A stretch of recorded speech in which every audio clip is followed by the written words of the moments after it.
Meaning tabiriba pumna upo Gorbachev na hanmukta taram na ukchari. Ngasigi video sidi mayamna yamna mag issue oiriba koigi mobile phone singda maruoina Poco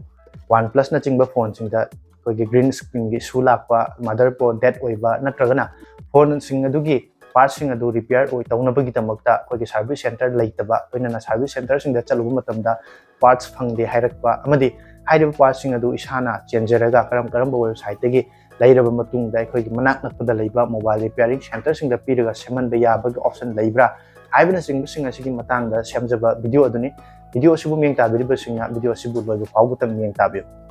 ngasigi video asida aina mayam da haijagadori basi adongi phone sing adugi display back cover natragana panel na chingba motherboard makhal makha kya ge mobile gi oiba accessory sing haiba tare ko gi parts sing spare parts sing asi adomna leina bagi damakta website amakha ke link adu puran lakchabni hariba website adu changbiraga adomna pambiriba adomgi model sing phone sing adugi model sing adu type tawduna search tawbu matamda makhal makha kya ge parts sing amadi adongi phone sing aduga chana ga daba makhal ge parts sing adu ahongma mamalda ko gi market price tagi su hena hongna hanthana phangba amadi haiba parsing adu adomna online da chenbiraba matungda parsing adu isagi nakta yorba matamda adongi manak nakpada leiba mobile repairing center natragana adongi khangna chanaba mobile phone semba mafam singda pubiraga haiba sing asi yamna laina semdokpa yanabagi option aduni hojiki matamda mobile phone da koigi maru oina Poco haiba phone asi mamang seta tabi kiba koigi motherboard dead oiba green line issue lakpa amadi hojiki matamda yam toina tariba OnePlus ke phone singda green line issue lakpa amadi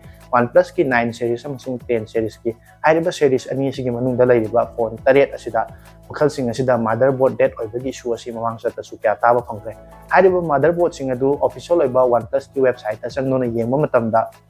lupa lising kuntra dagina nifu phawgi range to uba phangba haiba lupa lising kuntra gi range ta nifu gi range ta laiba motherboard adu lairaga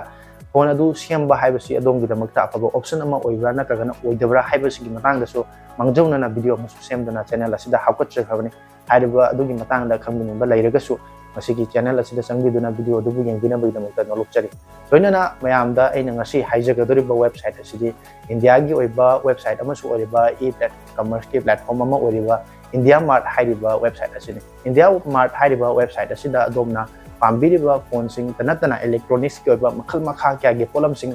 loinana adomna pai video phone adugi display natragana motherboard natragana makhal makha kya ge spare parts sing asu IndiaMART haiba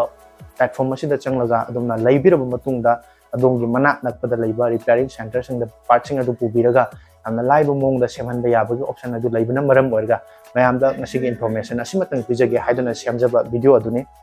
haiba website asida adomna changbiraga paidagi ihan hanbada adomna paibira phone model adugi parts sing adu phangra haiduna search tawbiraga website asida order tawduna column sing asi laiba yai loinana particular individual oina part amam laiba natana kanagumba store hangba natragana repairing center na chingba sing hangliba singgidamakta su spare part na singba sing asi ko ge bulk ta laiba yapiki option na su website asida uba phangani amadi haiba sing asida hojiki oina atopa platform singa changdamnaba matamda part sing asigi mamal asi hongna phangba amadi namna laina laiba yaba amadi website asi India gi oiba website ama oduna maram oiga trust tawba yaba dugumba website makhal amasu oiri masida Alibaba natragana mayamna maming tanariba atopa makhal gi website singa changdamnaba matamda koigi transport tawbagi facility asi India manung oibana yamna laina easily transport tawba yaba amadi masi alaiba option ama oibata tana afaba ama oi haiduna khanjaraga masi video asi semjabani loinana spare part na chingba atopa makhal gi phone singi parts sing domna service center da phangdaba natragana service center da chaluba matamda stock laitaba singna chingba thengnabi bataragadi